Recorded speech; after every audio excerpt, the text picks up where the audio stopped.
Welcome, welcome, welcome to the Man Sports Fan Podcast. I'm your host, Philip Arthur Schultz. Here we have Chris Smith 9, the D4 respondent, Fremdog Millionaire, Hato, that Wisconsin couple. We are minus Maddie tonight, but we actually have a special guest, Justin Parker. Everybody give it up. So happy you're with us, Justin. You look great. At some point, we'll tell you to leave, but right now you can stay on the podcast. So, yeah. Before we get started, out of all of us, this includes the people not here, who is your favorite Man Sports fan out of us? I would have to go with my cup. I mean, I'm always a fan of the presenter, you know?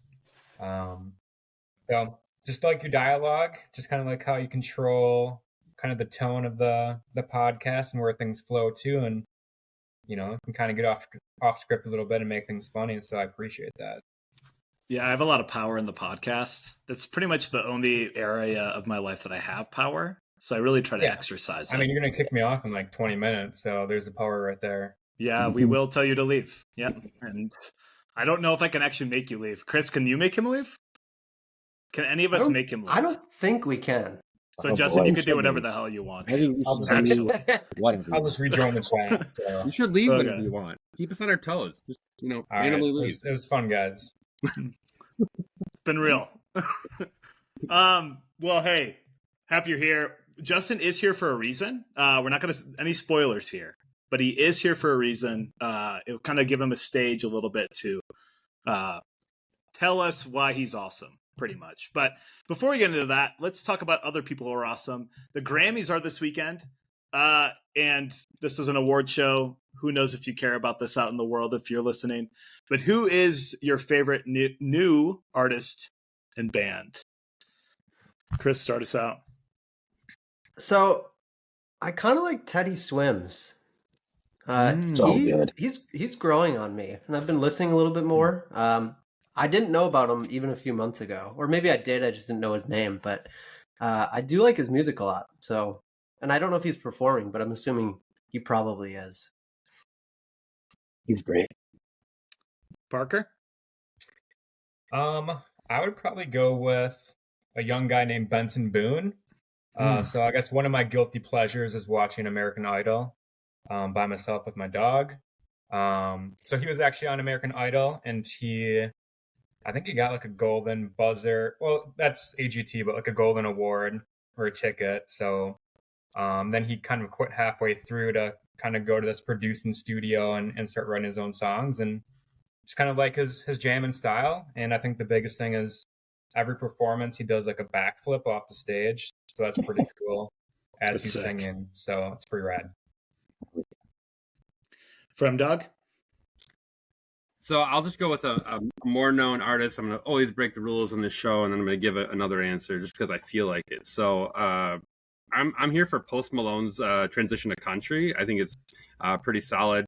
If you listen to any of his stuff, he's collaborating with a lot of different guys, like the big guys like Morgan Wallen, etc. And it's pretty solid, and it just speaks to his ability to make music and be an artist. I think a lot of people are trying to dabble into the country world right now as country evolves, but Post Malone's made some really solid music. Lesser known artists I follow, Alex Warren. He's got a lot of really interesting stuff. He's collabed with Joe Jonas recently, and stuff like that. So yeah, some lesser known artists for you, and then obviously a more well known artist. Hayden? So Frem took my idea of saying not new artist Post Malone because his country album was incredible. It was the most listened to album on my Spotify last year. And it wasn't out for very long before the end of the year came. So that he was pretty good. But Zach Top, he is like the new age, but bringing 90s country music kind of like back to life. There's like a conspiracy out there that he's Alan Jackson's son, because he looks just like him, and he's from one of the towns that Alan Jackson performed in like 20 some odd years ago when he was born. So there's this big conspiracy that he was like a one-night stand baby with Alan Jackson. That would be sweet if it's true. I don't know if it is, but he's great. He's got a great mustache too. For me, it is Chapel Roan because her voice is incredible. The Pink Pony Club. The Pink Pony Club. Yeah.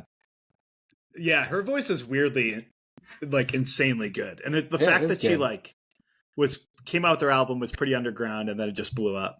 Yeah, pretty cool.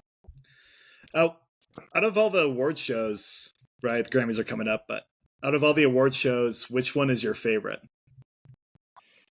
So mine is the Grammys. I actually do watch it every year. I like the performances. I love they bring back some people that you haven't heard perform in a long time. And then you get sort of the new wave of performers. So I like that it's focused more on the performances and the awards are just kind of put in there randomly. So yeah, give me the Grammys. Big fan.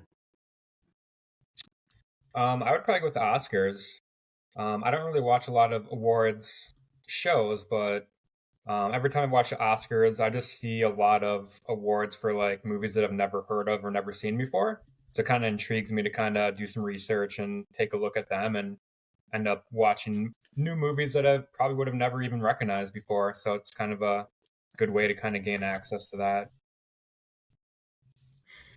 Won't be boring. I was going to say Oscars, but I'll pivot to the ESPYs. I think ESPYs is pretty cool if you're a lover of sports. I just think it's a really solid show, and typically the speeches, especially at the end for cancer, the Jimmy V Award speeches. I mean, those are just like rip your heart out, put on the table.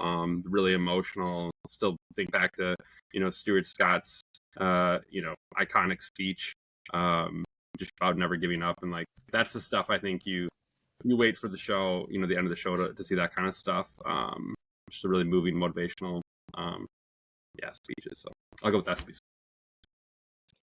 I was going to say ESPYs as well. I don't really watch a lot, so just to spice things up too, I'll say the Dundies are actually the best award from The Office. That was absolutely fantastic whenever they broke the Dundies out of during The Office. Absolutely. For me, I'm actually really anti award shows. I'll just be straight, but I do. Because, the amount of celebritized in our culture, it's insane. But the Oscars is cool because I love movies, film. So, and while sometimes they give it to the two artsy movies, as much as I kind of enjoy those, they kind of like weirdly go to that, I think, just to be kind of different. I think it's pretty good.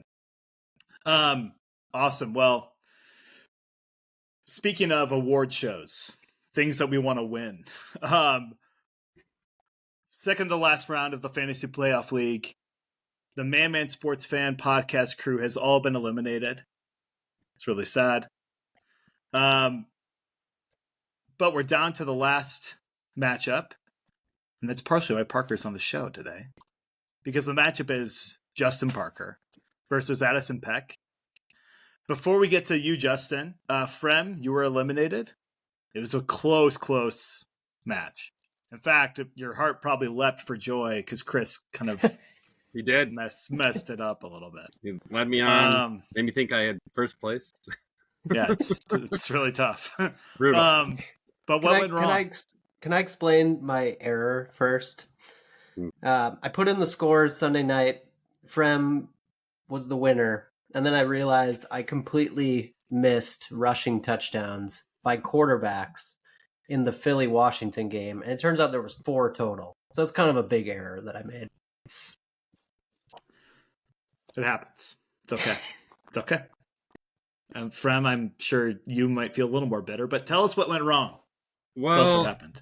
It was super close. It was 1 point. I'm actually glad it's 2 points now. I don't feel as bad. That 1 point difference. But yeah, it's just super close. We all actually had really good weeks. Even Ethan with 89, I think he had a really solid team. I definitely hit, with having Saquon and then even taking Mahomes in the last round, but just fell apart. I think the biggest miss I pinpointed to were I picked a Bills receiver and I just guessed wrong. No one took Mac Hollins, if I'm correct here, and he had a really great game. I should have picked Mac. I picked Curtis Samuel. He had a good wild card game, and Mac was the guy. People that wear number 13 in the Bills uniform play really well against the Chiefs. You just got to know that. And I actually picked the wrong kicker too. If you look at Zane, I should have picked with Zane Gonzalez over Jake Elliott. That probably would have made the difference there too. So yeah, just like, it's a coin flip on these things. It's fun though. Made it to the Final Four. Because Parker's here, I might say I'm going to root for him. But Parker's won at too many things lately in fantasy sports, so I'm going to you need to lose, man. You need to lose at something. So I'm going to pull for Addy. Addy deserves a win. So Parker's won in fantasy football. He's won in fantasy baseball. Your luck needs to run out at some point, man. His emotions were being swayed there. He felt good because you were going to root for him, and then I felt that too. Yes. Yeah. I'm just looking at the scores. It's crazy. 89, 94, 96, 99. That's got to be by far the closest to second to last round that we've had. And how many years have we been doing this? Is it 3 years? No, it's more than that. It's been like 5 or 6. Yeah. Been that long? I wanted to pull up. I don't know, Chris, if you can ever pull up and see like who won I don't know who won every year. It'd be kind of fun to look at that sometime. Yeah. All right, Parker. You come in with the highest score, 99. What went right?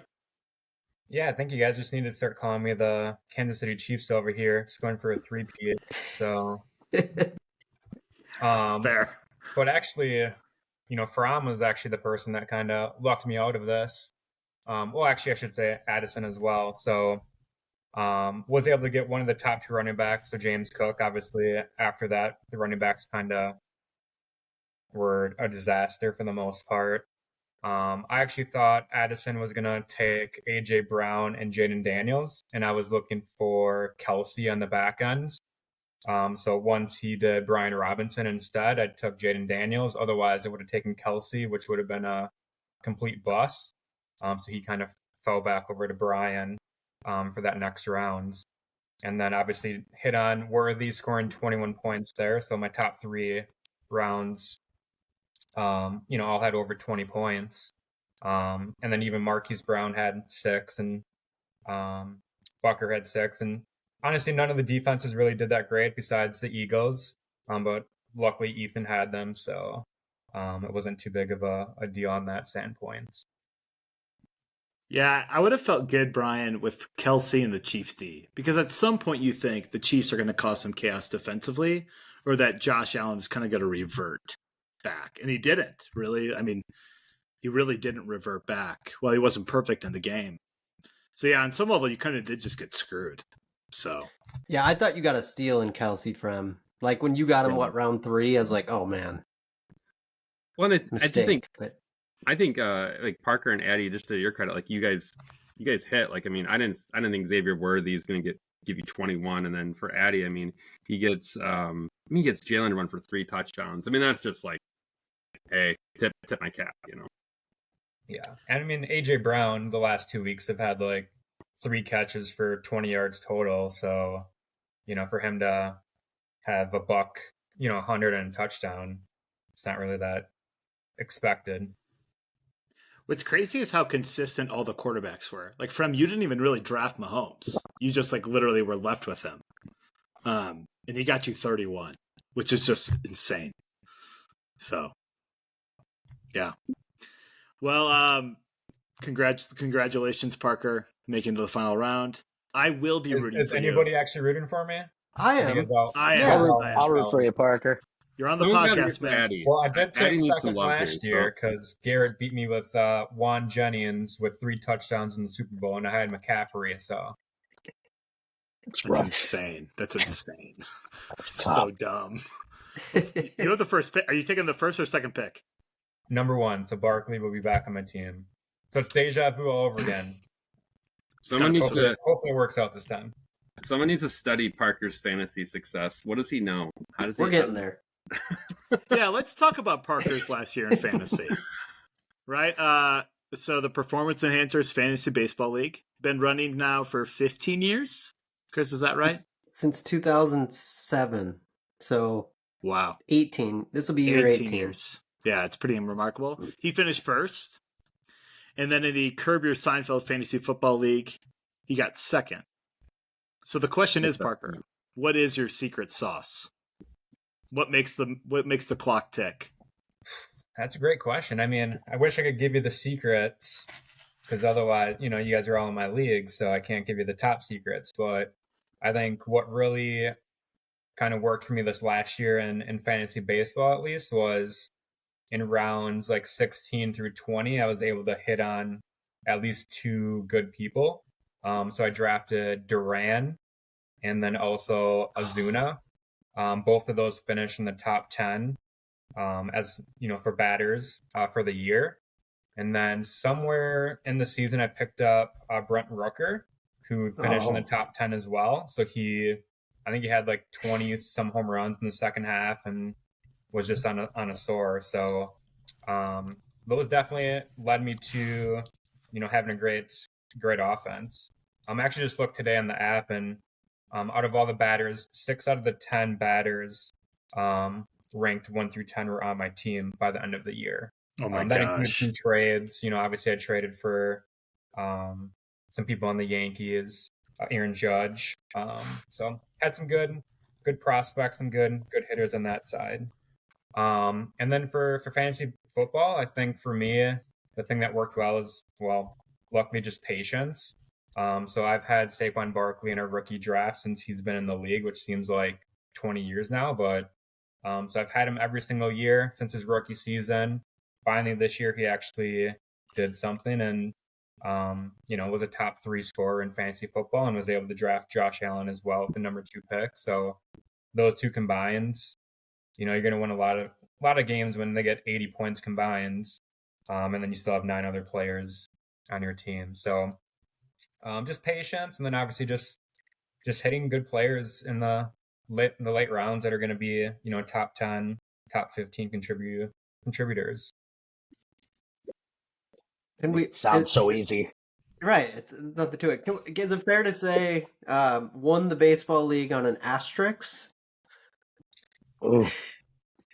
I mean, do you remember all that? The funny thing is luckily I had the number 1 pick or the number 1 seed. Yep. So I tied in every single one of the playoffs, but the tiebreaker goes to the higher seed. See, that is crazy. I thought I lost at the end. Yeah. I was down 9-7 when I went to bed, and then Chris sent me a message the next morning. And there's a stat correction because somebody got hit by a pitch, so it wasn't technically a walk. So then I was 1 walk away from that next step. So then it switched to 8-8. So then we technically tied, and then I had the tiebreaker again as the number 1 seed. A lot of emotions happened within that 12 hours of going to bed and then waking up as a champion.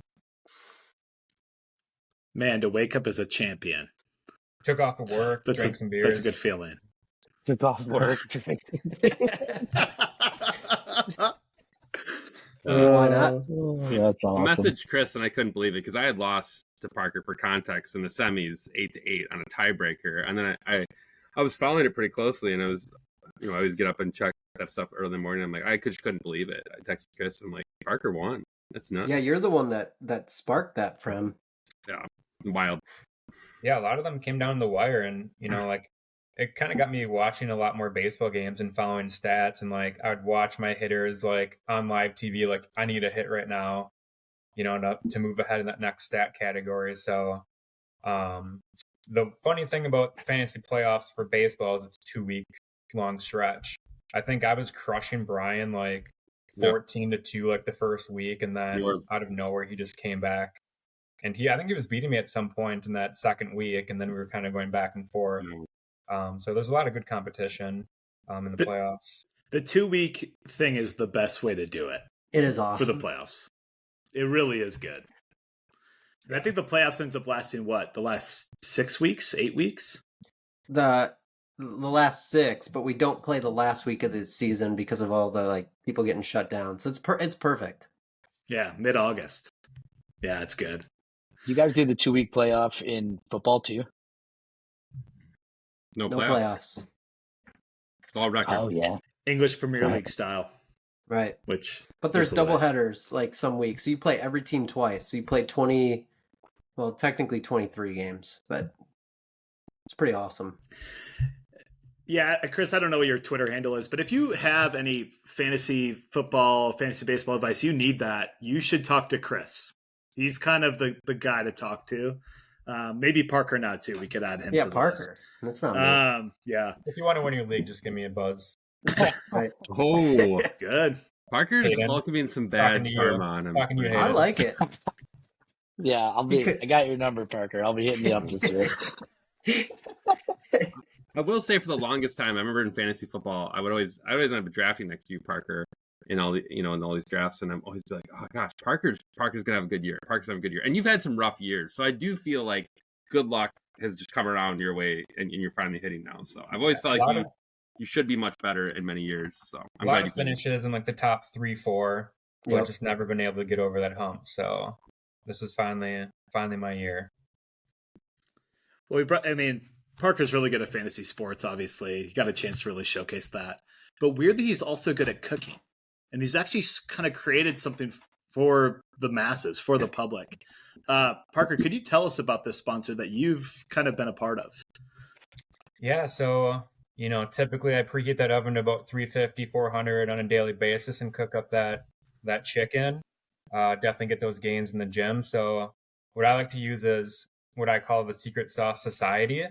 So if you're tired of bland meals and predictable conversation, join the Secret Saucy Society, which is the exclusive club that equips you with mysterious, high-classified condiments. Whether it's Grandma's Forbidden Barbecue Glaze or an aioli so elite it requires a password, you're always going to have the upper hand at dinner. One of our elite members receive a monthly shipment of sauces so secret, even when we don't know what's inside them. Each bottle is unmarked, so every meal is a game changer of delicious Russian roulette. So just don't ask what's inside that X13 bottle unless you're really prepared to live off the grind. Secret Sauce Society, because some things are better left, unlabeled. Sauce is so secret, we don't even know what's inside it. Yeah, you just pour the sauce, and you hope that it works out. It's that X13. X13. That sounds. He just read that like a champ, by the way. Yeah, that was so good. It's available on Amazon. I guess if you have food allergies, you're in trouble. But maybe there's a way to kind of let them know what. Yeah. That was such a good read, Parker. I thought you made it up. I thought Parker just made his own read up. That was incredible. That was a great one. Oh my God. Well, I'm glad we get you for at least one more segment. So let's jump into the NFL Championship weekend. The first game of that Sunday, which, by the way, they really should change the games. You should have a Saturday night game and then a Sunday night game, or a Sunday night game and a Monday night game. They really should do that. Anyway, they may change. I wouldn't shock me if they change that. But Philly beats the Commanders 55-23. Interesting game. The game script is kind of strange if you look at it. Hayden, what was the key to the Eagles' domination? I think it was their ground attack. Saquon Barkley, 15 rushes, 118 yards, 3 touchdowns. I believe Hurts tacked on. Did he have 1 or 2? I can't remember if he had 2 rushing touchdowns, but I believe they had like 7 total rushing touchdowns. So the O-line did a great job of dominating up front and letting Saquon really run. And obviously, Saquon doesn't need much to run, as he showcased the first time he touched the ball. He broke one for 60-plus yards with a crazy spin move, breaking 3 tackles, making the Commanders wish they never would have played, which was surprising after the long, methodical drive that the Commanders made to start the game. Did end only in a field goal, which I thought was interesting. They went for it on 4th down like 3 times before that, marching down the field, and then they get in field goal range and decide to just kick it. I thought that was a little conservative of a play for Dan Quinn, but I understand getting the points when you can get the points, which kind of is a dying thing in the NFL right now. So getting an early lead no matter what is a big key, especially in the playoffs. But I think in the end, the Eagles just too much. It wasn't all Saquon. A.J. Brown, 6 catches, 96 yards, and a touchdown. He finally kind of woke up. And then the turnovers. I think they forced 4 turnovers all day, and just kind of knocked the Commanders off balance after that first drive. So just kind of another big brother, little brother game for the Eagles this year. Yeah, I don't think it's a shock that the Eagles won. I think we are probably all surprised a little bit more at the score. Yeah, 55. Yeah, in terms of what went wrong, I mean, Jalen Hurts played out of his mind for the Eagles, and that he probably played his. Some people think that he's played his best game since the last Super Bowl that he was in, which is an interesting take. But also the turnovers. You have an interception. You have 3 lost fumbles. That I would say that fumble at the end of the first half is what that did them in. Philly scores a touchdown. They actually convert a 4th and 5. They score a touchdown off of that. Then they fumble the opening kickoff, and they score again. And at that point, it feels kind of over at that point, right? And I think the Commanders are able to get a field goal. It was 27-15 at half. But at that point, right, you're in Philly. Philly's playing really well. I think a lot of these teams know now we got to keep our foot on the gas pedal in these kinds of games. And they just played really flawless football. We kind of have known and talked about Philly having the best roster in the NFL, or at least potentially the best roster. And it feels like they showed it in this kind of game. And, you know, it's Jaden Daniels' first time there. It's a road game. This is a familiar team, which sometimes can really hurt you, especially in this kind of situation. If we think back to the last time they had played, Commanders won, but Jalen Hurts got a concussion in the first quarter. And so that game completely flipped on its head after he went out, and they ended up winning, I think, 36-33 or something like that. But yeah, I just think of this one, too many mistakes at wrong times, and the Eagles just played unbelievable football. And so you got to give them credit on some level. Parker, speak about Jalen Daniels. What did you see in him? Or was the moment too big for him? Or kind of what did you think of his performance? Yeah, I mean, I don't know how you guys feel about him, but I mean, man, that guy is composed. Like, I feel like nothing rattles him. He seems like a 15-year pro, just going to another game, didn't phase him at all. So the fact that he's a rookie is super impressive. I definitely won't fault this loss on him. I mean, obviously, the 2 fumbles right away, turning over that ball, definitely hurt them from that standpoint. But I mean, he threw for 255 yards, threw a touchdown, had, almost 50 yards rushing with another touchdown. I think the biggest factor is, he attempted 50 passes. That's not really, the game that he kind of wants to play to win that ball game. I think they just had to do a better job of, getting that rushing game in. I think Eckler had like 10 or 20 yards rushing, and Robinson had like 20 or 25. So there wasn't much of a run game involved into it. So I would like to see a little bit more rushing from Daniels. I think he rushed, 8 or 9 times. So just a little bit more, options or things like that to get him more involved in like the rushing game. But definitely wouldn't fault him for this loss at all. He actually kind of kept the Commanders, still within this game because, it was relatively close within a score up really until the end of the third quarter. And then the last, 15 minutes, the Eagles scored 21 points. So just really loved his composure and look forward to seeing him hopefully in the playoffs down the road again. Hayden, Saquon goes for 118 yards, 3 touchdowns. We all remember the first play of their, offensive on scrimmage, whatever. He goes for 60. Just talk about what you saw in him, and where does his kind of season rank all time for him in the NFL? So I was thinking, because I was just trying to compare him. Like, my immediate thought was like, okay, how does this stack up against previous outrageous running back seasons, right? And you got, all your 8 2,000-yard guys, Dickerson, Barry Sanders, all the greats, who maybe had more yards than Saquon total. But outside of Randy Moss going to the New England Patriots, I don't know if there's a player who got traded who made more of an immediate impact to a team that I could think of than Saquon Barkley, and especially going from the Giants to the Eagles. I mean, just like to make an absolute statement and just tell the Giants, like, just show them how badly they screwed up and how badly they couldn't put a team around him. I think it's one of the best seasons that any player has had in terms of helping your team win and being an immediate impact going forward. Also, 13 rushing touchdowns I thought was a little light for the kind of year he had. I don't know how many total touchdowns he had on the season with receiving in there, but I don't know if he hit 20 total touchdowns on the year. But 13 on the ground, I mean, that's pretty damn good. 2,005 yards. Just to stay, I think he only had 4 games under 100 yards this year. So the consistency is just absolutely insane. And he's making highlight plays, jumping over people backwards, adding flair to the dominance as well, which is just awesome to see.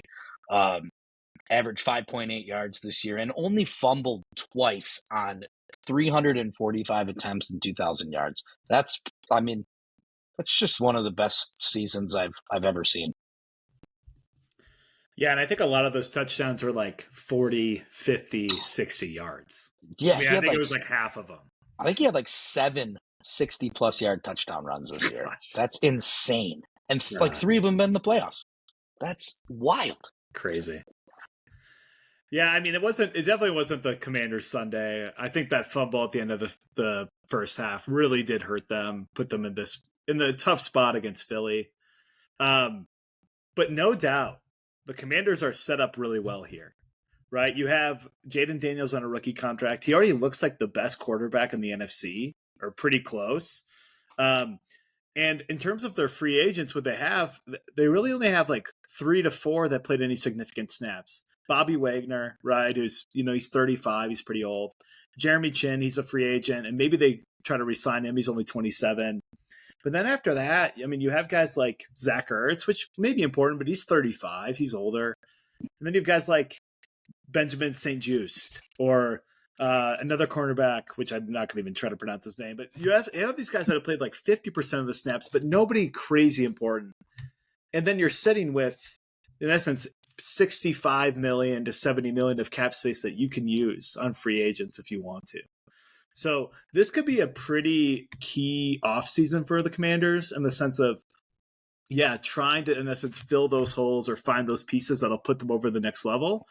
Because even though Dan Quinn's their coach, and I think their defense at times made some plays, definitely not consistent enough. Definitely at some points looked pretty kind of like a sieve. Like they just gave up a lot of points, gave up a lot of yards. Sometimes they make the plays when they need to. And so I think on that side of the ball, they do need some work. But you have the bones there.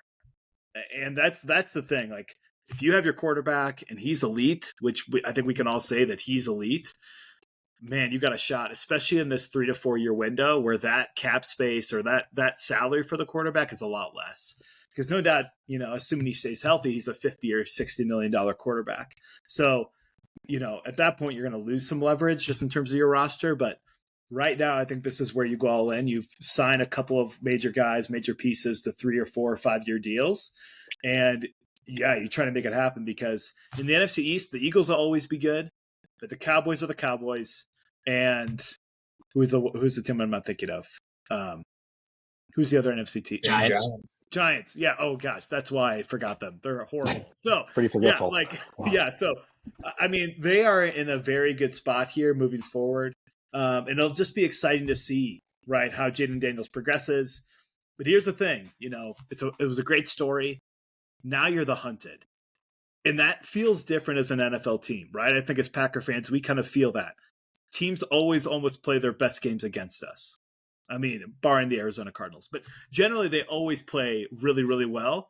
And now these teams will be doing that to you, right? And so, nobody's surprised anymore at what Jaden Daniels can do. And so, it will be interesting. It looks like Cliff Bar, is going to stay as the offensive coordinator, which is also really good or important for that team, just to have some continuity with Jaden. Let's move on to the Bills and Chiefs. Really was a classic of a game at Arrowhead. Chiefs end up winning 32-29.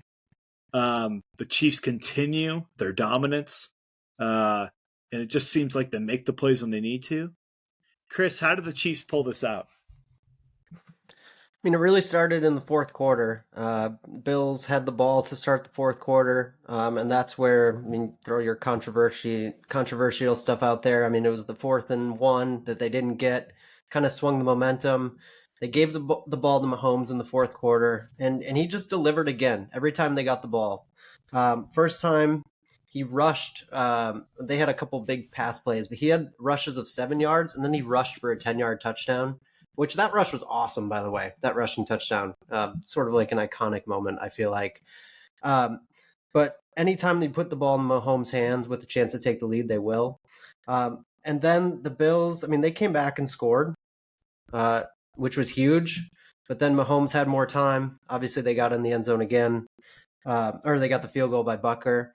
But really, how they pulled it off was with their defense. I mean, that call on fourth down to blitz Josh Allen is a read they didn't show the entire game, and they just caught him off guard. And Allen made a good throw, and yeah, maybe it could have been caught, but it was sort of a Hail Mary-ish type play that they just weren't ready for. And so, I mean, credit to the Kansas City defense, who's been good all year, but you just can't give the ball to Patrick Mahomes with a chance to take the lead in the playoffs at home, and then not come back and score on the back end.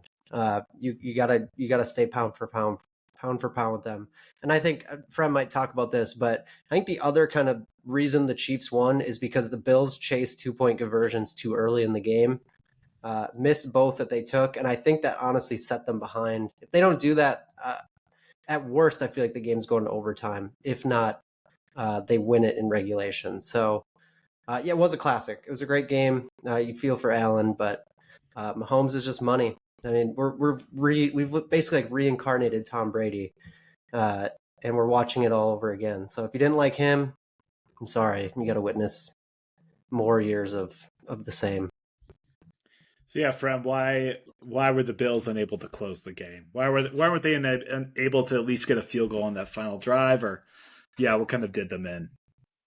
Got several points, making a short amount of time here. So didn't jump out early. You cannot play a close game against KC.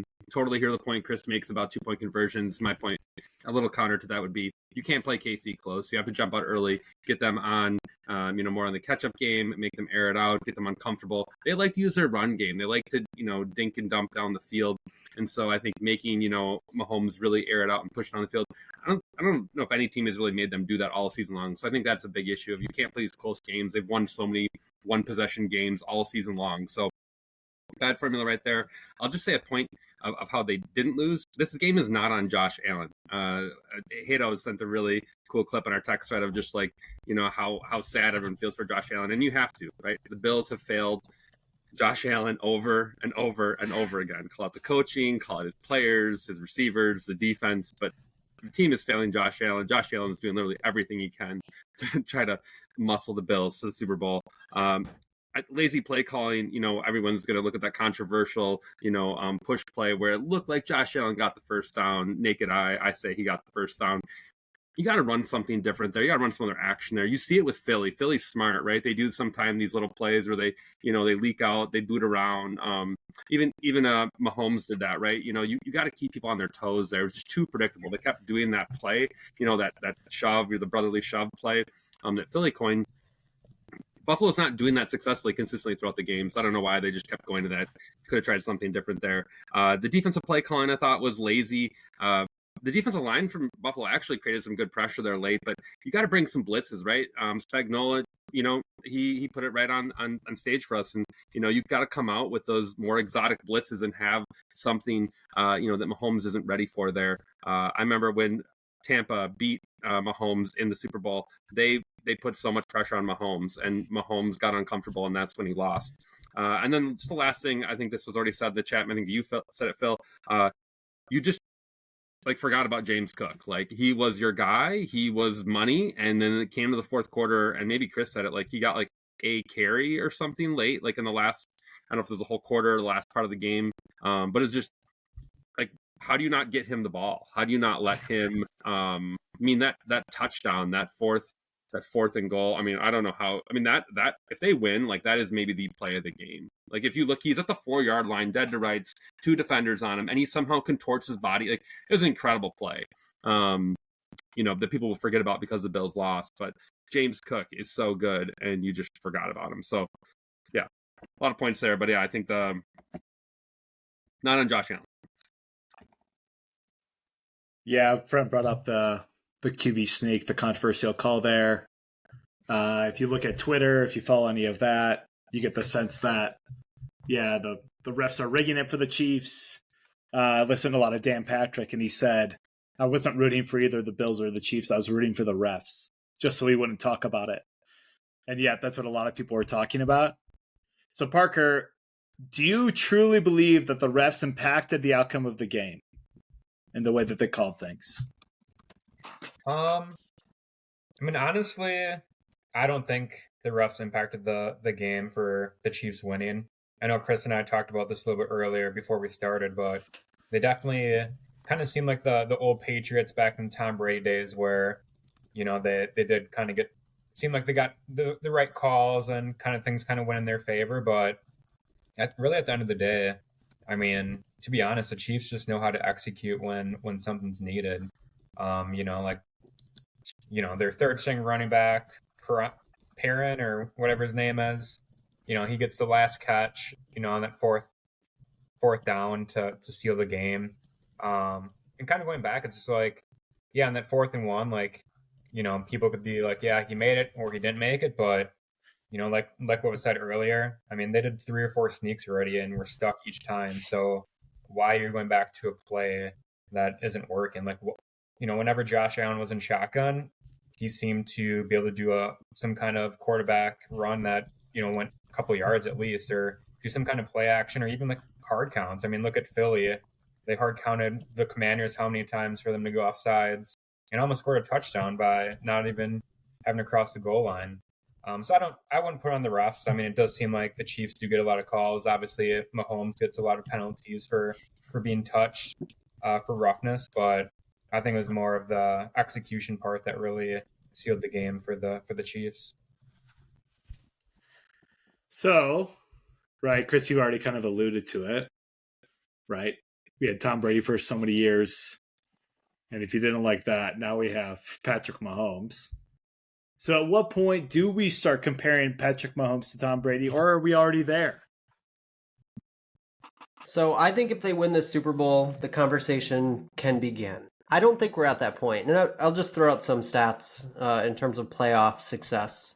So Tom Brady made the AFC Championship 14 times, which is crazy. Mahomes has already made it 7, and then in fact, it's in all 7 of his years as a starting quarterback, which is crazy. Tom Brady was 10-4 in the AFC Championship. Mahomes is now 5-2. So Mahomes is like halfway there in terms of championships or AFC championships. Tom Brady in the Super Bowl was 7-3. Mahomes is 3-1 with a chance to obviously go 4-1. So if he wins this one, he's trending towards potentially reaching Brady in that sense. But here's the interesting stat. This is where I think it gets interesting with Mahomes, is that Tom Brady's overall playoff record is 35-13, which is obviously a really good record. They lost 13 of his seasons as a starter out of the 20. Patrick Mahomes in the playoffs is 17-3, which is just an unbelievable number to even say out loud.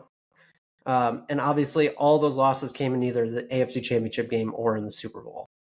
So Mahomes is definitely trending towards a Brady-like career. Now, here's the thing, though. If Mahomes gets seriously injured next year and his career is never the same, you can't stack up the numbers on paper and say he's Tom Brady. But if he continues his career and he plays, 10 more seasons, he definitely has a shot to be in the exact same breath as him. So I think people kind of forget, it's recency bias, how good Tom Brady is and what his record was and like some of those stats, because it's easy to live in the moment. But Mahomes is trending towards becoming Brady. It's just going to be hard in the AFC. I mean, look at all the great quarterbacks in the AFC. If Mahomes can keep doing this, he's definitely like had a tougher road to get there, I think. Obviously, Brady had Manning, but outside of Manning, there wasn't a ton of other great quarterbacks that he had to go up against in the AFC. So it's definitely a fun conversation. And if Mahomes wins this Sunday or next Sunday, it's going to get real.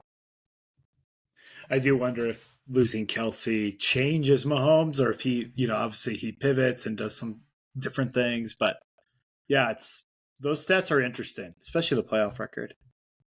So, Frem, will Josh Allen ever beat Patrick Mahomes in the playoffs? No, unless Josh Allen leaves the Buffalo Bills. I don't think in that organization he is ever going to beat Patrick Mahomes. It's funny. Joe Burrow's done it, obviously. I think Lamar might be able to do it. But I think Lamar, I'm a little biased here. I think Lamar's window is smaller because I think he is mobile, and I don't know if he'll be able to stay as healthy in his career. And Josh Allen's body, I think, will probably hold up history-wise. I'll just throw this out there. Andy Reid is 66. Patrick is turning 30 in September.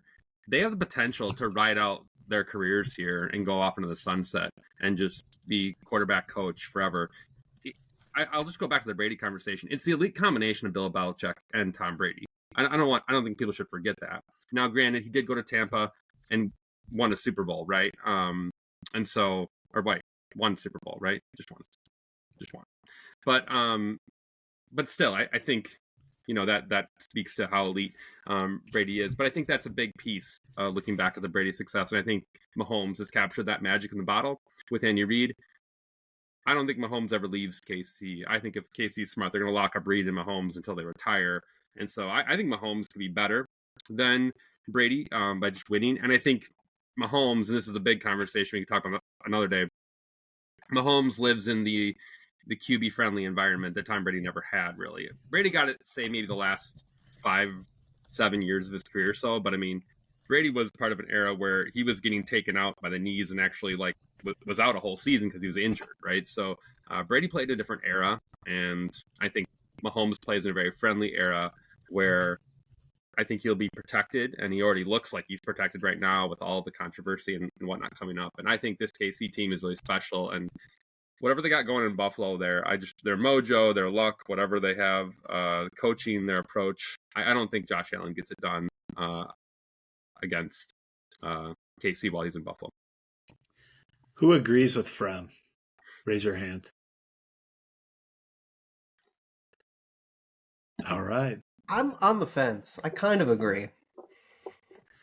I think if they fire McDermott, they can do it, which There's is weird. One season where Mahomes breaks his leg. He's out for the year.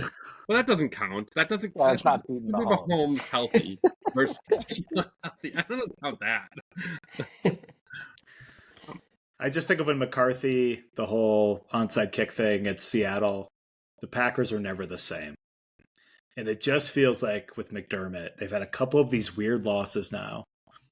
I just don't think as a team you're ever the same after stuff like that. They kind of have the Packer syndrome, though, where McCarthy was winning enough. You're never going to fire McCarthy, right? But you make the NFC Championship, and you can never get over. I mean, they're kind of in the same spot as we were with A-Rod and McCarthy. You're good enough, but not really good enough to go to Super Bowl. Well, hey, I'm glad Frem made this judgment.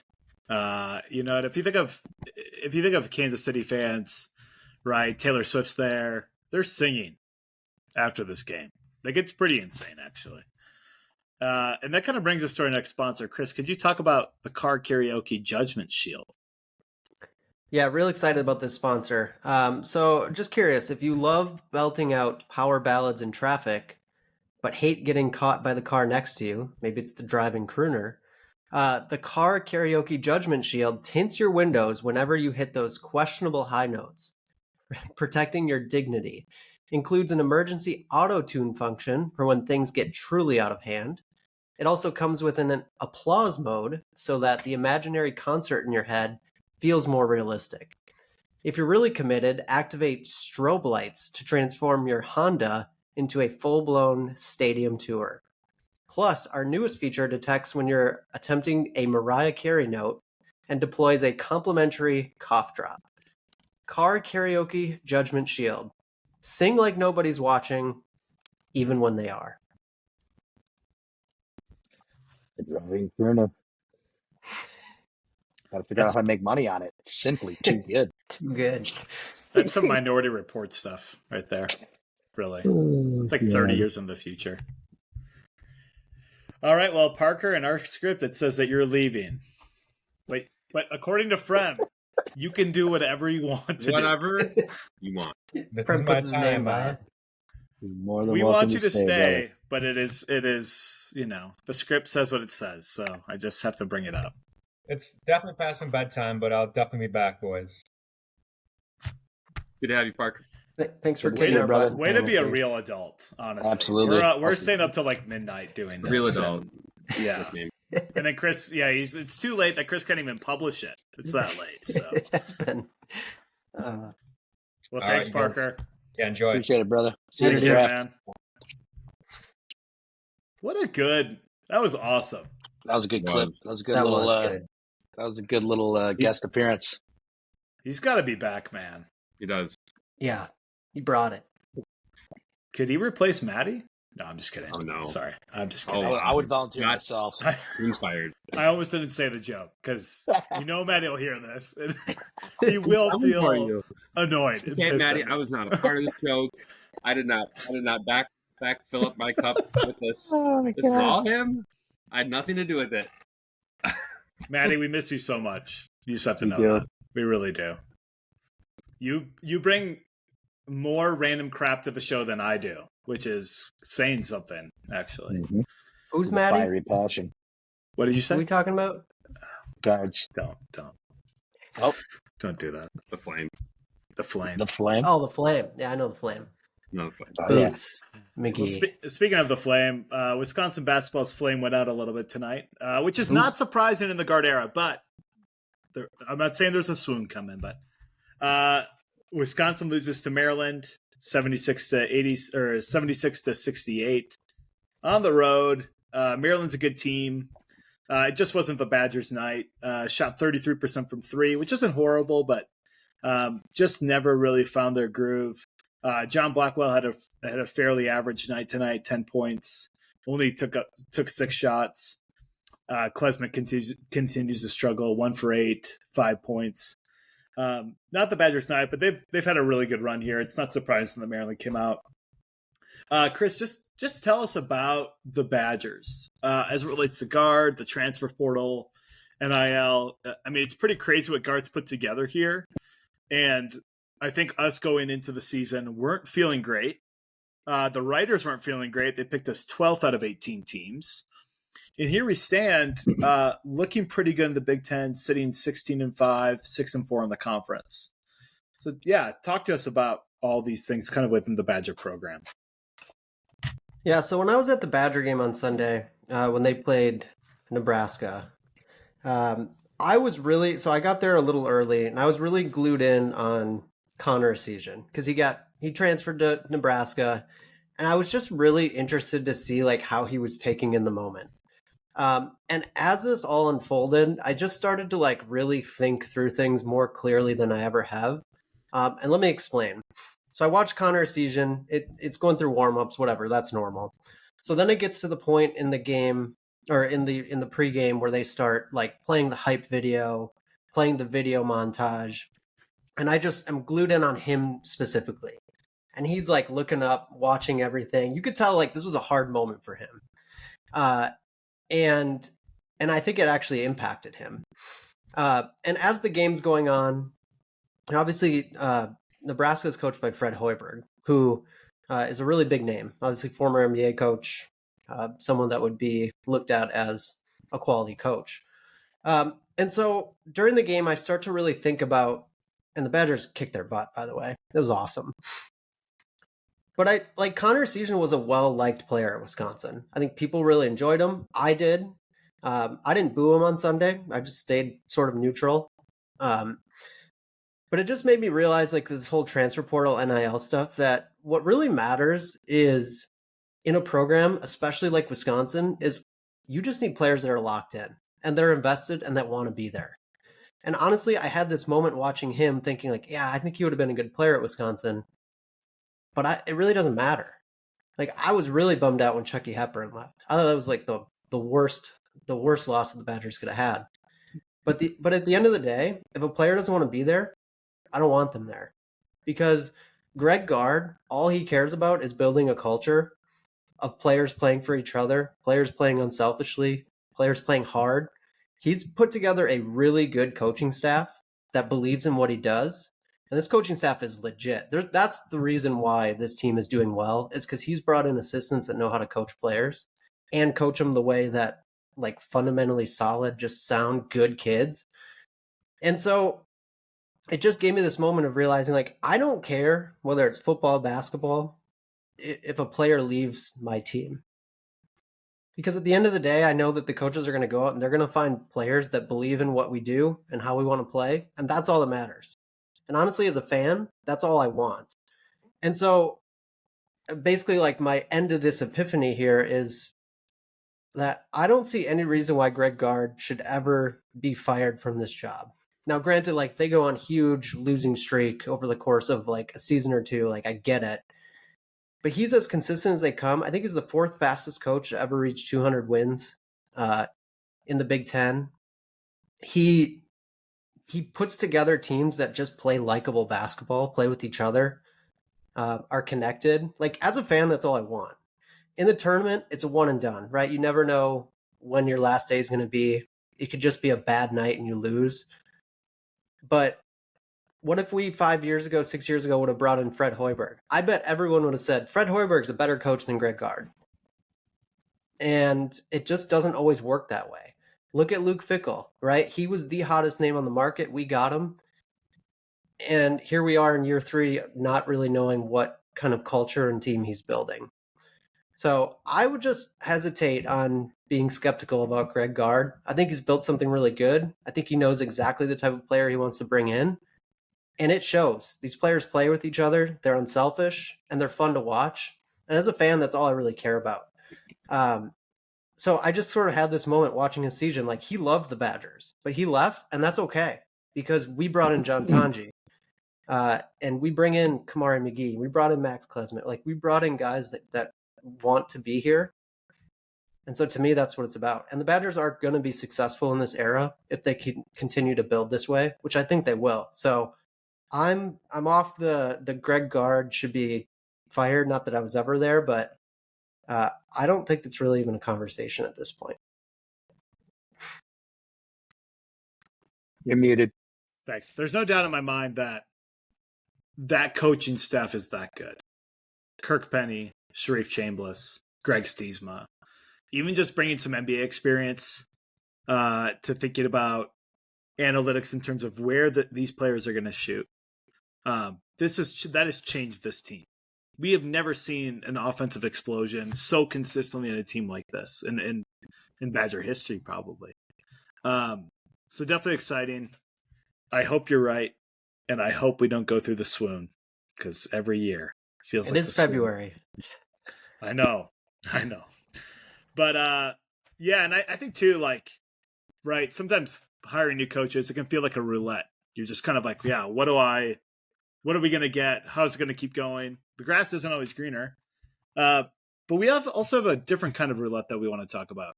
Friend, tell us about our newest sponsor. Oh, well, let me tell you of our newest sponsor. I have these issues in my house. Want to make house guests leave faster? I don't have issues with house guests. It's the Wi-Fi here. Wi-Fi roulette randomly disables internet access at unpredictable times, ensuring that dinner parties don't turn into 5 people staring at their phones. Now with a special in-law edition that blocks social media but keeps the weather app working. Need that weather app. Also includes a freeloader repellent feature that detects when your neighbor is using your Wi-Fi and replaces their connection with buffering cat videos. For parents, the homework mode shows Fortnite to a crawl while speeding up educational websites. Warning, may cause sudden outbreaks of board games and uncomfortable eye contact. Wi-Fi roulette, because real conversations deserve a fighting chance. Yeah. Look at that. For a second, I thought it was like something to get people out of your house. Like, we That's don't need what I Wi-Fi. Get the hell out. Right. Turns out it's bringing people together. Gotta love Trying it. to. Well, I think you're We trying need to more get rid of some unity. people. We need more Right. unity in our world. That's good. Absolutely. Yeah. Well, hey, it's our most recent newest segment, the shot clock. We put 3 minutes up. We have two people kind of duke it out, debate / kind of a conversation around some different topics. So tonight, to start out our shot clock, we have Hayden and Friend. And the question is simple. Well, I guess it's a two-parter, so not necessarily that simple. But are the Chiefs a dynasty, or do they need to win Super Bowl 59, this Super Bowl, to claim that title? Go for it, Ado.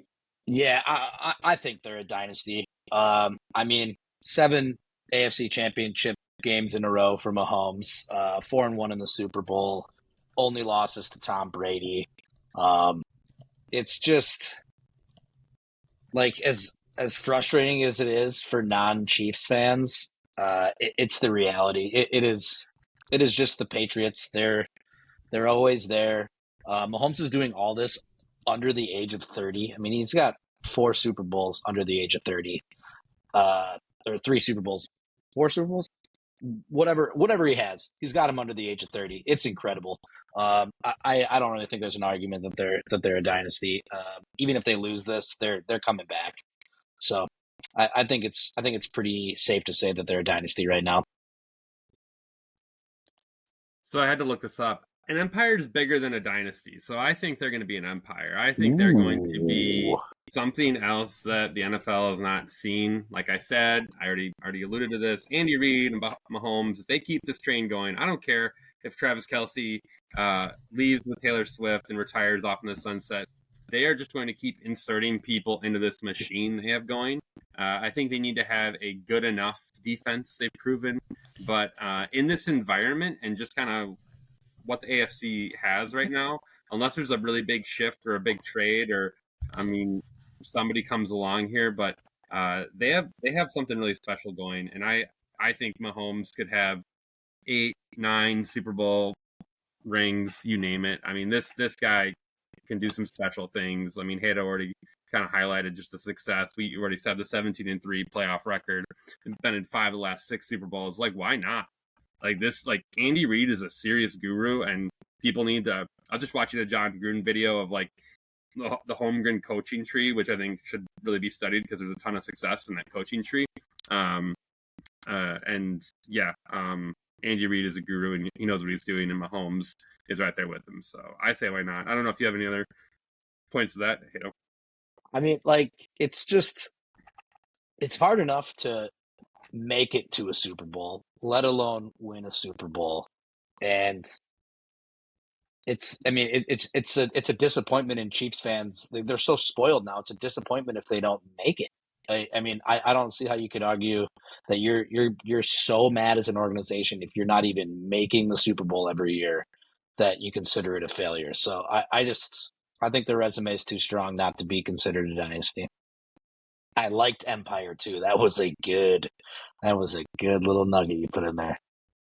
What's bigger than a dynasty and Empire? That's right. That was perfect. We are on time. We are on time. Oh yes. Well, let's transition to some Cubs. We've talked a lot about the Chiefs. I think we're all a little tired of it, except for Chris. No. Loves greatness. Let's talk some Cubs. They just acquired an interesting piece in Ryan Presley. So, Chris, this is for me and you. What are your thoughts on Ryan Presley? And then what other moves do the Cubs need to make this offseason? We'll start with you.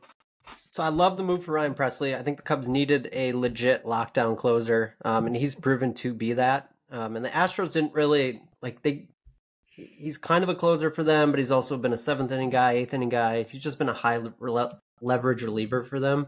So I think it'd be good to put him right in the back end and be the Cubs true closer. In terms of this move, I hope this is a sign that the Cubs are going to continue to add. I think it's really important that they do so. I mean, looking at this roster right now, I do think it's good enough to win the NL Central, but not good enough to do any damage beyond that. So my biggest needs are continuing to add to the bullpen. I think it's still pretty weak overall. I wouldn't mind bringing in another starter. I think we're starting to build some depth, but not quite there. But here's sort of my hot take. Everyone's Cubs darling is Matt Shaw at third base. I am not comfortable enough to say he should be your everyday third baseman right out of the gate. I think he's got a lot of upside and he's our guy, but I would love the Cubs to go and sign a guy like Alex Bregman. It'd be great if it was on a short deal, like 2-3 years. But let Shaw kind of work his way in. I'm not completely sold on Michael Bush and Nico Horner. Like, I think there's some platoon that could potentially happen there. So that's one area I would like the Cubs to continue to look at. Yeah, let's just take all the Astros, man. I really like Presley. And you look, he just doesn't give up a lot of home runs. I think that's the thing that I'm most impressed with. He only gave up 4 home runs last year in 59 games. 2023 is a little bit of a blip. He gave up 8, but the previous 3 years it was 4, 4, and 2. So he just doesn't give up home runs, and he doesn't walk guys, right? So 18 walks last year in 56 innings, 16 the year before that in 65 innings, 13 in 48, 13 in 64. This guy does not walk people.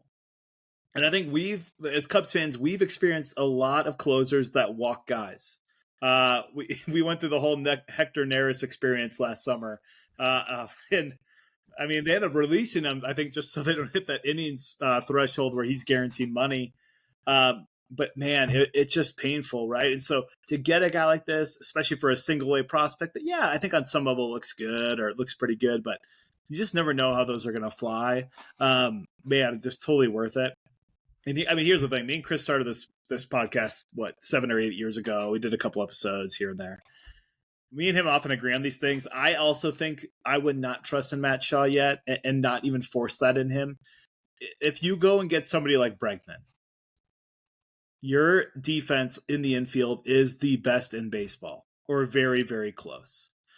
Plus, the hitting's erratic, but I think he's the guy we actually need. We're doing good. Can you guys hear that bell, by the way? It's very loud. We can. Okay, good. It's loud on my end. It is jarring. Okay. I had to brace myself for it. Okay, so we did talk a lot about the Chiefs. Chiefs. Yeah, they're really good. Empire. Yeah, that's cool. Gosh, I wish we were like that. Anyway, Chris and Hayden, this is for you in the next 30 minutes. Who should win the MVP? Lamar Jackson or Josh Allen? Take it, Hayden. This is the MVP to me, with how many high-level players are in the league right now, I think is going to turn into almost like a rotating award for the guy who hasn't won it yet. So if you look at the numbers, I think Lamar probably should win the MVP, but I think that Josh Allen deserves to win it because I think he did a little bit more with much less on his team all around. He had a worse defense. He didn't have the high-key big name guys like Derrick Henry, Zay Flowers, Mark Andrews, Isaiah Likely. I think he's just done a little bit more for his team with much less than Lamar has done with his team. And Lamar already has, 2 MVPs. So I feel like the league this year could be like, well, nobody will be upset if we don't give it to Lamar and we give it to Josh because he hasn't won one yet.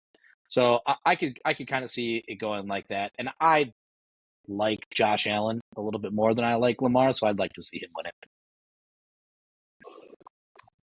Yeah, I do think that sort of like feeling of Lamar's 1-2. You're right. I mean, Allen definitely has less weapons, which makes him valuable, probably more valuable to his team. So I guess if you're viewing the award that way, that makes sense. I just think it's hard to go against Lamar because if you look at his stats this year, he's put up his best statistical year of all time. He threw for 4,100 yards, 41 touchdowns, and 4 picks. He also ran for 915 yards, which is about 400 more than Josh Allen. So he threw for 400 more yards, ran for 400 more yards. Josh Allen did have 12 touchdowns rushing to Lamar's 4. But it just like in every statistical category, for the most part, Lamar beat Allen. So if you're looking at it from a statistics standpoint, I think it's Lamar, which I think I would give my edge to. But you're right. Like Allen did it with a whole bunch of like hodgepodge receivers. They brought in Amari Cooper and they didn't really use him. Dalton Kincaid had a really bad year. Everyone thought he would take a step. So he did more with less, and they won their division. So I think it's a tough vote. I would lean Lamar, but man, I don't know. If I had the vote, I would struggle with this one. I think they could also too, like, if the voting comes down to 4 guys that make the playoffs, like, why don't they extend the voting until the playoffs are done? Like, why do they need to? I mean, I understand it's a regular season award, but in the grand scheme of things, and at the end, Allen edged out Lamar when it really counted, and I think that should be taken into consideration for the most valuable player as well. Frem and Phil, one word. Who you taking?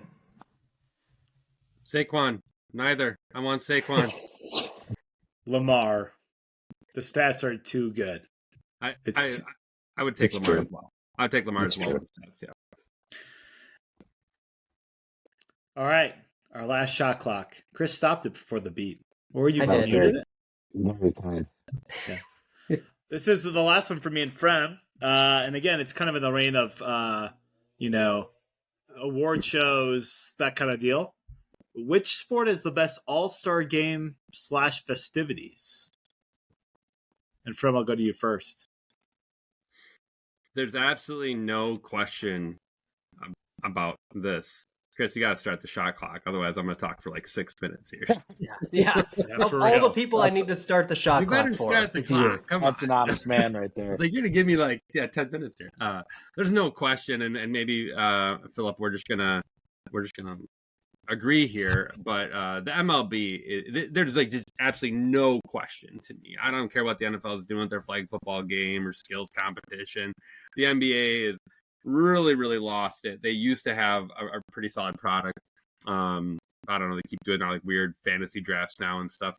MLB. They've even taken away the, what matters now and the home field advantage, and the players still play. It's legit. There's good competition around it, and there's just such a good weekend around it. You have the home run derby. They put the futures game in that weekend. The Celebrity All-Star game happens in there. They just have a lot of events around that time period, and it's fun, and I think it brings people together for the sport of baseball. I think it puts baseball really on a positive light on a stage in a sport that I think many people don't follow regularly. I think it's safe to say. I think that's the downside with MLB right now. They keep trying to find fan base and keep trying to keep a fan base, so to speak. But I think without a doubt they crush the All-Star weekend. Frem, you are correct. This isn't even close, in my opinion. I guess if you're into the NHL, maybe you'd really enjoy that. And I know they used to do like the World versus the USA, and that's kind of, I don't know if they're still doing that, but that was pretty cool when they used to do that. To me, too, they've just the MLB's up their game where they're actually like talking to players on the field. And I know they're doing this, during regular MLB games too, especially if you watch Sunday Night Baseball at ESPN. But the fact that, somebody will be playing in the field and they're talking to an announcer in real time as the pitch is coming, that kind of thing. Man, yeah, it's just so cool. And I think you're right. In some ways, like, people don't watch baseball, but especially at that time of the year too, it's like early July, mid-July. There's just not a lot of sports going on. NBA's over. NFL, a lot of the offseason is kind of finished at that point. Nothing's really ramped up. In some sense, like, this is actually just perfect for them, right? They kind of get the whole weekend to themselves, and it is pretty cool. And I think wherever it is, they usually really highlight the home team in some way and those superstars in some way on the team. So, they just do a great job. NBA, I think, used to be really good, slam dunk contest, all that kind of thing. But if you watch the last NBA All-Star game, it was a joke. It wasn't even fun to watch. It was almost like the Pro Bowl. What happened with them, right? Where it's like players kind of stop playing defense or, anything like that. So MLB wins for sure. And that is our shot clock. And maybe at some point during this, you're like, oh, I'm just not wearing socks. Where are my socks? What is happening? And this is why I want to tell you about the sock GPS. Finally, an end to the age-old mystery of vanishing socks. The Sock's GPS tracks every runaway sock, whether it's hiding in the dryer abyss or living a double life under the couch. Plus, it syncs with your phone to send passive-aggressive notifications like, your sock is literally right behind you. Man, this would be really good with my kids. For the truly desperate, there's a heat map feature to detect sock imposters, aka your roommate who accidentally wears yours. Chris, I remember that. Now with a courtroom setting for settling disputes over whose sock that actually is. Also, the new escape prevention feature deploys tiny parachutes when socks try to leap out of the hamper. You gotta watch out for that. It's like this is like literally like Toy Story or like Home Alone. Those kind of visions. The sock GPS, because laundry shouldn't feel like a true crime documentary. I feel like the parachute coming out of the hamper just slows the sock from falling down. It does nothing from it actually falling out of the hamper. It's really true. Yeah, that's a good point. Plus you'd have to put it in the linen, which is like in its own way, kind of its own kind of surgery or whatever. This is Maddie's dream. He talks about his dryer eating socks, I believe. Yeah. Oh yeah. So, yep. Right away, I was like, man, this one was built for roster. Maddie, yeah, he should have been the one saying this. Maddie, you need to come back to us. We need you back, Maddie. All right. So we have tried to do it around the world of sports every week. Last week we highlighted Hayden and bowling. That was super cool. Chris has asked to do NASCAR and talk about the season preview. So, Chris, take it away. Around the world of sports. All right. So many of you are sad that the NFL is ending, but that just means that it's time to start your engines. So NASCAR this weekend has their what they would call their preseason race, and they're doing it this year at a new location. It's called Bowman Gray Stadium in North Carolina, which is a track that they used to race at. In fact, they raced their first race there in 1949, and their last race there that NASCAR's ever had was in 1971. So they're going back there for the first time since 1971 for this really cool like preseason race, which when you talk about like Pro Bowls and like All-Star games, NASCAR does it right because you can't like there's no load management, injury, like there's nothing, like you just race. So that's really cool that the season's starting out that way. But the week after the Super Bowl is what NASCAR calls the Super Bowl of racing, which is at the Daytona 500, which it's really the only sport that I can think of where their biggest race is the first one of the year. It's even bigger than the championship, which is just kind of a strange thing about NASCAR. So it starts at Daytona 500.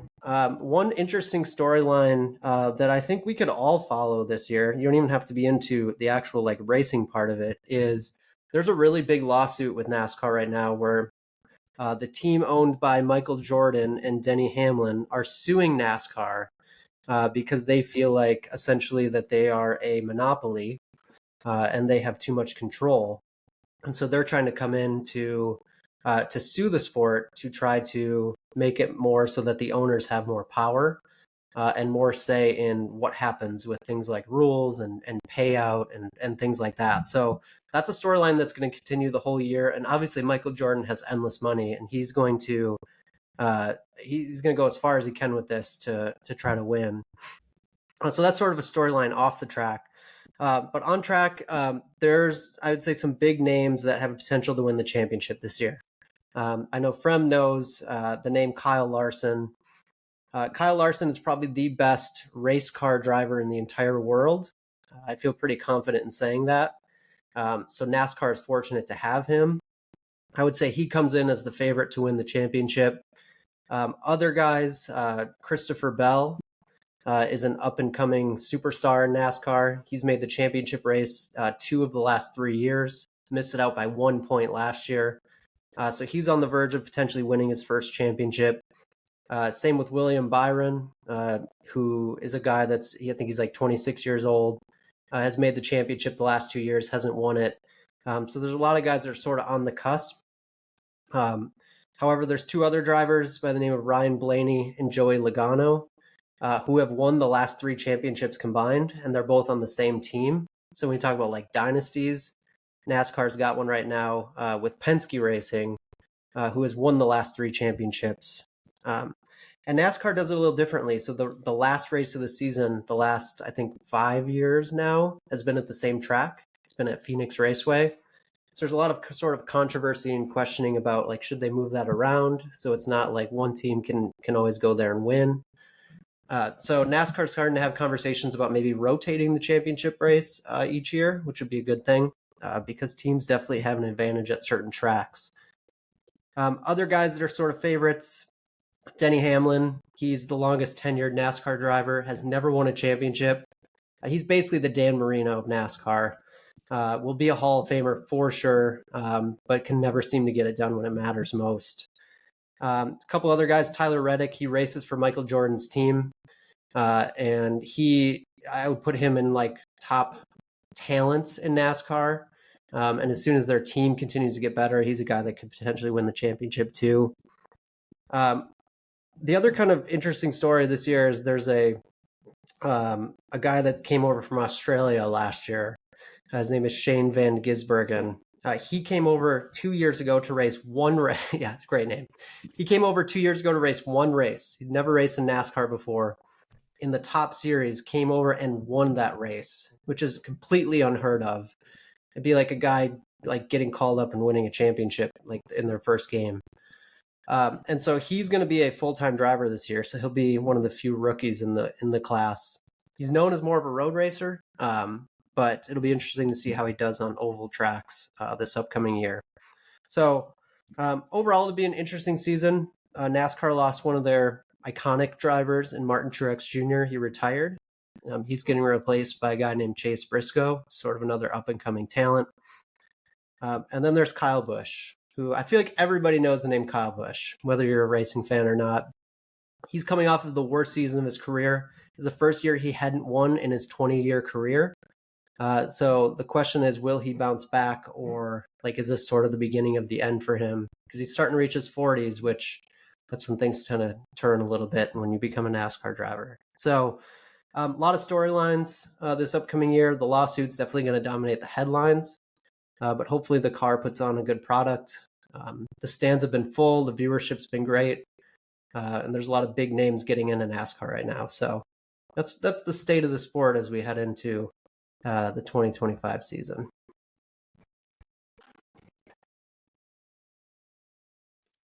Anybody have any questions about NASCAR? Favorite driver, least favorite driver. Ooh. My favorite driver is Eric Jones. He's not on a great team, but he's from Michigan. I used to watch him racing like late models growing up in Wisconsin. So a guy I followed really closely. Unfortunately, it's just not going to work out for him in his current car. My least favorite is probably Denny Hamlin. Like, he's outspoken, which is interesting, but he's just very cocky and just exudes himself in a manner. I'm like, I don't live that way. So, How good many question. how many guys are like part of one team for a race? So like how many people are on Kyle Busch's team when the flag goes and the race starts? Yeah, so there's the driver, and then you have the crew chief, and then you have, I believe it's 5 pit crew guys. And then you also have someone called the car chief, which kind of just like sits by the crew chief and helps them out with like things like strategy and data and things like that. That's really the extent of like the on track people that you would see. There's a lot of people obviously like behind the scenes. In fact, they have like a command center, each team does, where these people are just like sitting looking at data the entire time and like relaying information to the crew chief. So it's gotten a lot more advanced in terms of technology and data. So it's kind of interesting. I can't imagine like the info that they're just getting from like the sensors on the car, just trying to make it run, and it's like peak performance has got to be just so ridiculous. So much information. Yeah. Well, I got to imagine the technology's way better than 15, 20 years ago. You know, just they know so much more now.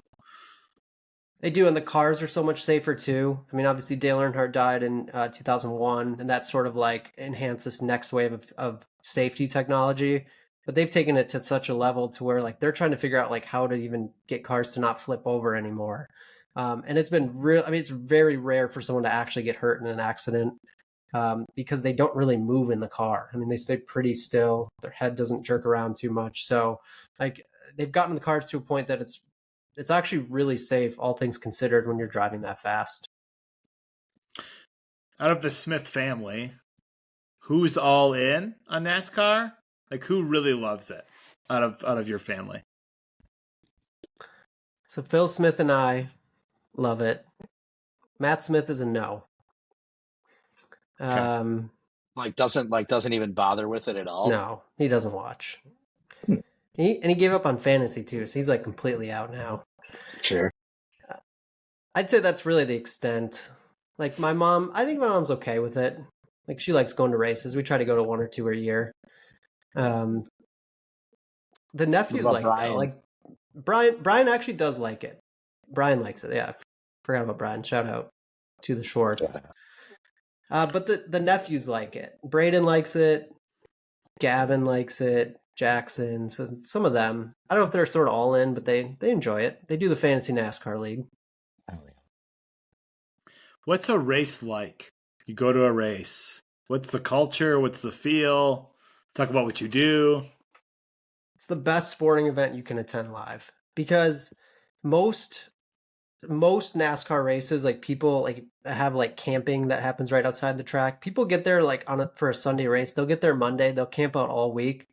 When we've been to Phoenix the last couple of years for the championship, there's probably tens of thousands of campers and campsites, and it's basically like this just giant community of people that just go and hang out for an entire week. The tailgating's amazing. Outside of the stadium, there's always like these fan experiences where they have like merchandise and giveaway and games and things like that. It's just like, it's really hard to explain what the atmosphere is, but it's something that anyone I've ever taken, once they experience it, like they want to go back. And it's just like this giant party, and there just happens to be a race that's going on top of it. I was just going to ask you, Chris, how would you get? So I'm a NASCAR fan. I'm in your fantasy NASCAR league. How would you get the average person, even you say the hater, who's just like, whatever, they're doing is turning left. We hear all these comments, these jokes, or maybe the Matt Smith comments. But how would you get somebody who's not in it, maybe just totally neutral or even against it? Like, how would you get somebody into NASCAR? You got to take them to a race. So similar from like you came to that race this summer with us in Slinger. You just take it and you have to experience it. It's like I used to say with people playing disc golf. As soon as you take someone disc golfing, they instantly get like kind of hooked on it. Like, oh, this is kind of cool, but I would have never thought about it. So it's the same with racing. I think what you watch on TV is great. The coverage is okay, but you don't experience the sound, the smell, the sights, like all that until you're actually there witnessing it. And it's just a unique experience that you can't get doing anything else. So I think the key is just there's so many like local tracks and things like that. Like just go and experience it. Because when you're there, you're invested. It's just hard to build that by watching on TV. It's kind of like baseball. It's hard to get someone like invested in baseball. Well, you talk about it being this big party, and I'm sure there's sometimes you're like, hey, I need to get past all these people, but I don't really want to talk to anybody. Hayden, can you tell us about our newest sponsor, the Social Ninja Cloak? Absolutely. I think we could all use this every now and then. Wish you could. You almost did it. We know. We believe in you, Hayden. That was good. I'm just struggling. Struggle with big words, all right? Oh, wish you could slip past acquaintances without the awkward small talk. The Social Ninja Cloak uses cutting-edge stealth technology to help you avoid eye contact, awkward stop-and chats, and that coworker who always overshares. Now with the automatic bathroom break mode that triggers when your neighbor starts talking about their vacation slideshow. For extreme cases, the Ghost Protocol feature allows you to vanish entirely when someone yells, "Hey, stranger!" Plus, the new elevator mode plays soothing white noise so you never have to endure forced chit-chat about weather again. Social Ninja Cloak, because sometimes invisibility is self-care. Oh, That's fine. That was you awesome. make you completely, entirely disappear. Sounds like a Tim and Eric product. If anybody watches Tim and Eric, great, awesome show, great job. Oh my god! Hey, you over there? Gone. Just hit the button, you just vanish. Oh my gosh. That was a good one. Oh, The Larry Well, David special right there. that's very good. That was good. Well, hey, let's transition to everybody's favorite segment of the show, the top 5. And this is top 5 favorite apps on the phone. Chris, where does this come from? No inspiration from this one. Okay. Ooh, Okay. I like it. Hey, now let's start with you. Again, go through all 5 and then pick one to focus on. All right. Number 5, I'm going to put Spotify. These are also kind of for me, like, only number 1 is in no particular order in my book, honestly, for me. So Spotify, Instagram, Twitter, which is now X, YouTube, and Snapchat as my number 1. I put Snapchat as my number 1 because it is literally it's part of my morning routine. I don't know if you guys have like streaks going, like Snap streaks going with any of your friends at all, but I'd like to just read you a quick stat about my Snap streaks that I have. I have like 6 of them going pretty strong right now, but I have a Snap streak with a couple buddies here.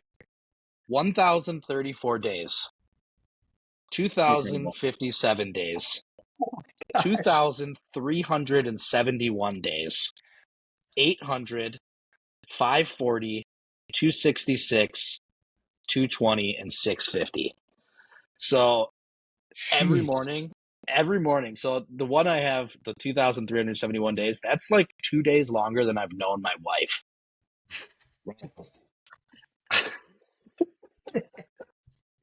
That Snap streak has gone through like traveling to different countries on a cruise ship. Like I had told Julia that we had to make sure that we have Wi-Fi when we go on the cruise so that I could send my Snapchat every morning to the people to continue my streak. It's just part of my everyday life now. And not that the other ones aren't, but like it's really my top priority when I start my day, which is sad but also awesome. That's awesome. It's not sad. Thank you. That was good. Did you go through the list? Did I mishear that? Did you go through the list? Me? I went through the entire thing, yeah. Wow, just completely missed that. I don't know what happened. It's all good. Yeah, Snapchat though. That's awesome. Frem, Mm-hmm. what's your 5? So I got CBS Fantasy Sports. I'm going to break the rules a little bit as I always do. I'll just say that's for fantasy baseball. WhatsApp, Insta. I'm not going to call it IG. I'll call it Insta. Snapchat and Spotify. I'm going to highlight my number 4 app here with WhatsApp. I think, Phil, you had it on your list. You took it off, or somebody did.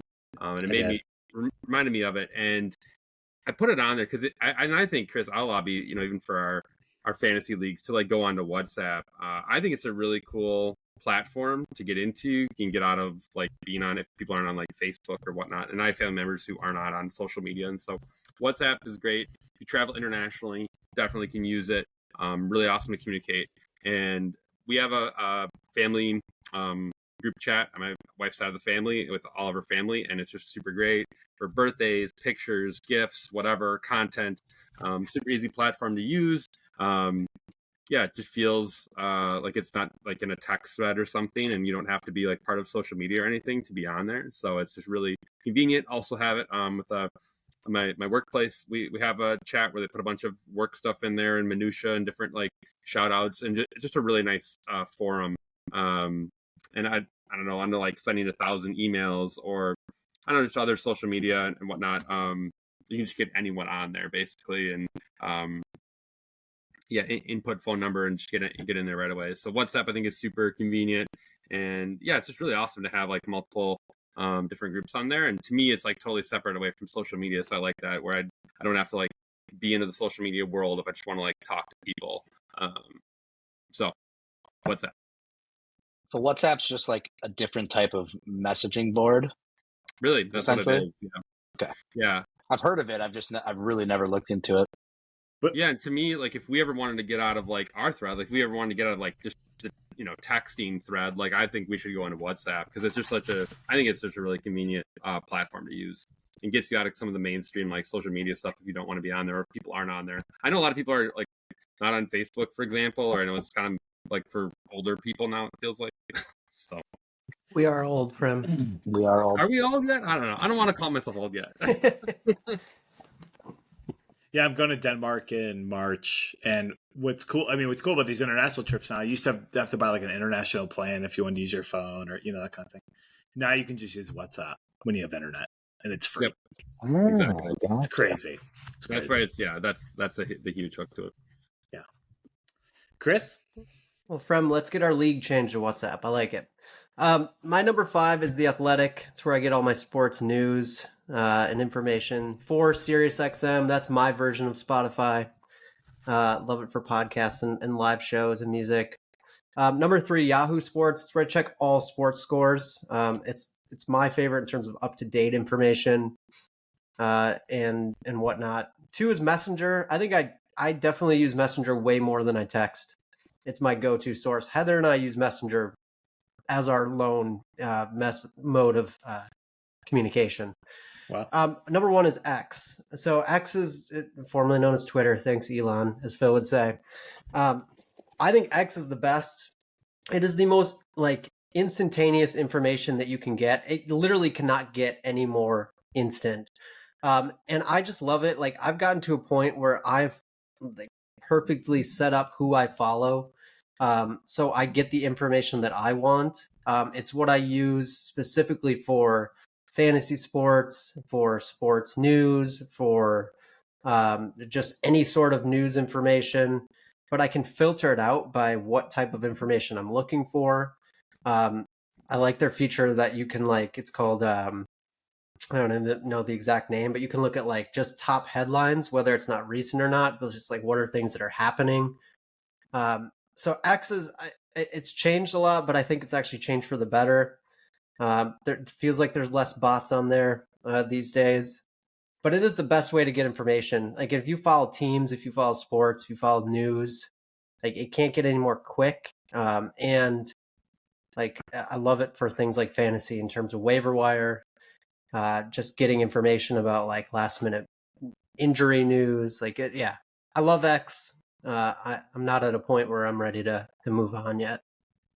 If you're a UFC fan, X is awesome because it's not always the easiest to like get access to a UFC fight, but you can follow along punch by punch on X. And like the second the fight or the round is over, there's going to be a clip about it instantly on there. It's really awesome.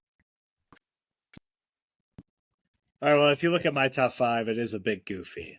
And I'll explain why in a second. But my 5 are, number 5 is Brick. So I'll explain what Brick is. Number 4 is Google Chrome. Number 3 is Spotify. Number 2 is texting. Number 1 is the phone app. Here's the thing. Those are the apps that I mostly use.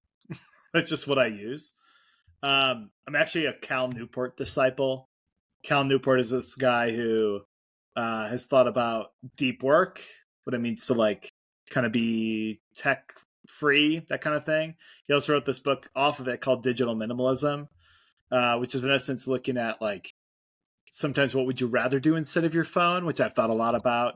So that's where like a lot of this comes from, but I use some of the same stuff y'all do, obviously. But I want to focus on number 5. So Chrome I use for everything. Athletic, X. I don't actually have like any of these apps because I think I would go to them like instantly a lot more. So that's why I go to Chrome because it's like another step to look up the site or that kind of thing.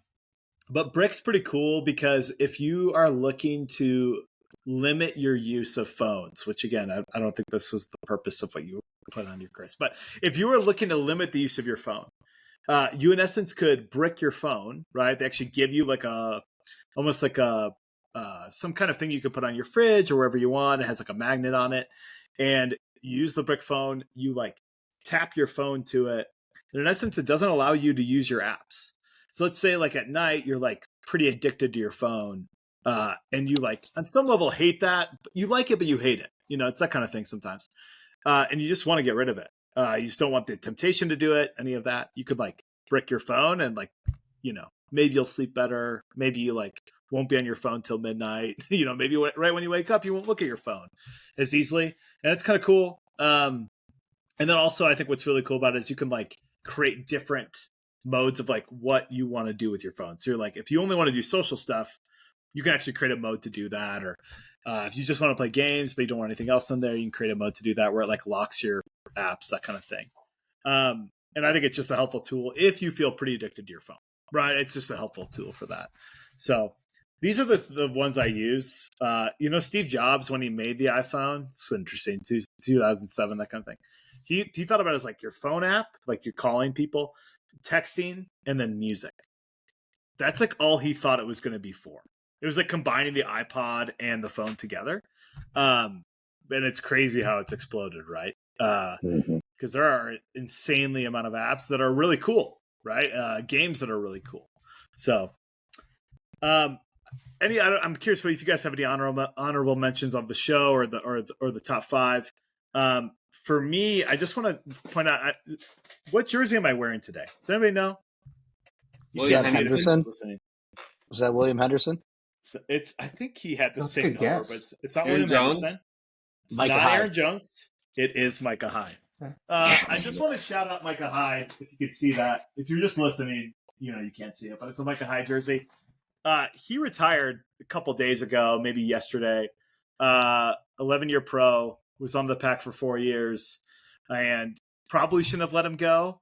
He blossomed after he left Green Bay. Him and Casey Hayward were in the same class. We let them go at the same time. They both blossomed after they left. And he was just always one of my favorite players because he always did the little things. I think some Packer fans will remember the Colin Kaepernick game where he could have had like 2 or 3 passes defended. I think he dropped a pick. Like on these passes defended, he barely missed it, or like it was just over his head. Like it was one of those games for him. But he was, I think, our last punt return for a touchdown. This is 2014. And he just was an awesome player to watch. Just could kind of do everything. A 5th round pick out of Iowa. And so I just want to kind of highlight him tonight. Any other honorable mentions, top 5, or anything else on your mind, boys? I'm just thinking, I know we've talked so much about the Chiefs, but another little nugget of history that could potentially be made here to pile on to them is Mahomes could be the first quarterback under the age of 30 to win 4 Super Bowls on Sunday. That's crazy. He's tied with Troy Aikman and Tom Brady right now. So just a little bit more shine for a guy who really deserves it. Yeah, no, and A little more shine. I think he's only halfway done. I mean, real talk, I think he has so much more in the tank, and you could argue guys like a Troy Aikman don't want to run him down, but like some QBs have been on really good teams and they've been good enough. But like Mahomes is obviously elite, like Chris said, next Brady, whatnot. But I seriously think he could be better than Brady. Yeah. You can find us on X. Thank you, Elon. You can find us on YouTube, but I don't think you can see the video. Is that true, Chris? That's still true. We're working on it. Yes, you can find us. You can find us on Apple Podcast, Apple Music. You can find us on Amazon Music. Is that right? Yes, sir. And iHeartRadio. Thank you for listening. Parker was great. Reach out to him via X, via any of the sites that I just listed. I would love to interact with you. If you're looking for fantasy advice, obviously him, but also Chris Smith 9. Next week will be a Super Bowl preview as we look at lots of different things within the Super Bowl. Thank you for listening. We'll see you guys next time.